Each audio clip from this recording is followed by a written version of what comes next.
इस तरह से उन्होंने पूरा गेम खेला कि आपके सामने वो सिचुएशन ला दी जाए कि आपको वही करना पड़ेगा।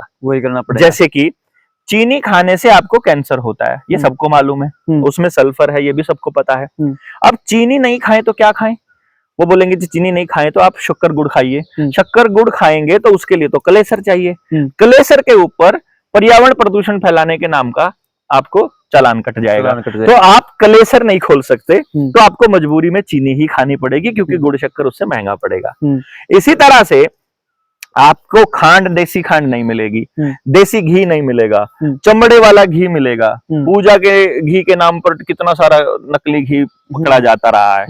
नकली खाना बनेगा, दूध के सारे प्रोडक्ट्स नकली बनेंगे, वहां पर सारा FSSAI से लेकर FDA से लेकर सब चुप रहेंगे। लेकिन जैसे ही आप असली चीज करने लगोगे, आपको रगड़ दिया जाएगा, आपको अप्रूवल के नाम पर और सर्टिफिकेट के नाम पर रगड़ दिया जाएगा। सबको मालूम है कि जो तेल कॉटन सीड ऑयल है वो GMO है, वो नपुंसक बना रहा है बच्चों को, सारे पैकेट वाले खानों में आएगा। पैकेट बंद में पोल प्लास्टिक यूज हो रही है, उसका कोई दिक्कत नहीं है, रेहड़ी वाला प्लास्टिक बेचेगा तो उसको चालान कर दिया जाएगा। आप अपनी कॉटन नहीं उगा सकते, आप अपने अनाज नहीं उगा सकते, आपको खेत में मजदूर चाहिए, जिस टाइम पे आपको मजदूर चाहिए उस टाइम मनरेगा लेकर के आ जाएंगे, तो मनरेगा में किसान मजदूर उधर चला जाएगा, किसान के पास मजदूर नहीं होगा तो किसान मशीन ले आएगा। मतलब आपको वो आपके सामने वो सिचुएशन क्रिएट की जाती है कि कोई ऑप्शन ही नहीं है।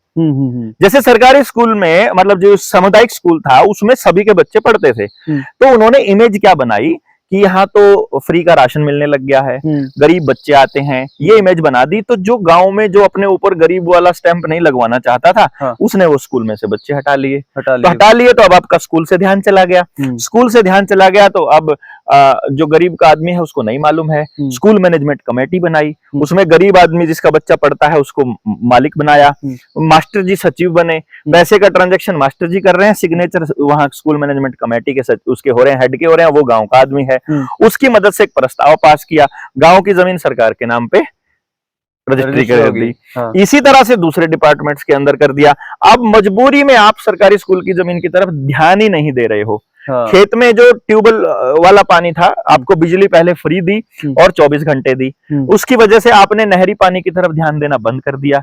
उधर से आप नहर आ रही है कि नहीं आ रही है आपको कोई चिंता नहीं है, तो धीरे धीरे पानी उधर से उन्होंने कंट्रोल में कर लिया। इधर अब आप बिजली भी कंट्रोल में, पानी भी कंट्रोल में, ट्यूबवेल कनेक्शन भी कंट्रोल में, सब चीज। इसी तरह से एजुकेशन है, रोजगार है, आपका हेल्थ है।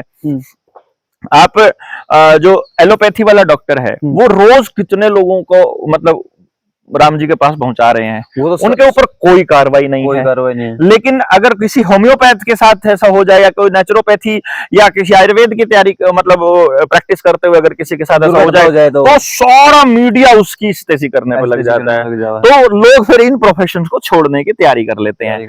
अब जो बर्थ है अस्पताल में हो रहा है, वहां पर अगर जो नर्स है वो बिना जरूरत के काट रही है, वो जो डॉक्टर है वो काट रहा है, पेट काट करके बच्चे निकाल रहे हैं। सबको मालूम है कि उस दौर में जब कोरोना का लॉकडाउन लगा था 90% बच्चों की नॉर्मल डिलीवरी हुई। जैसे ही कोरोना हटा अब फिर से सिजेरियन होने लग गए। ठीक है, अब अगर गांव में दाई नेचुरल बर्थ कर दे तो वो जो आशा वर्कर है वो कहती है कि उसके खिलाफ FIR करवाओ, दाई के खिलाफ, तो दाई अपना काम छोड़ देगी।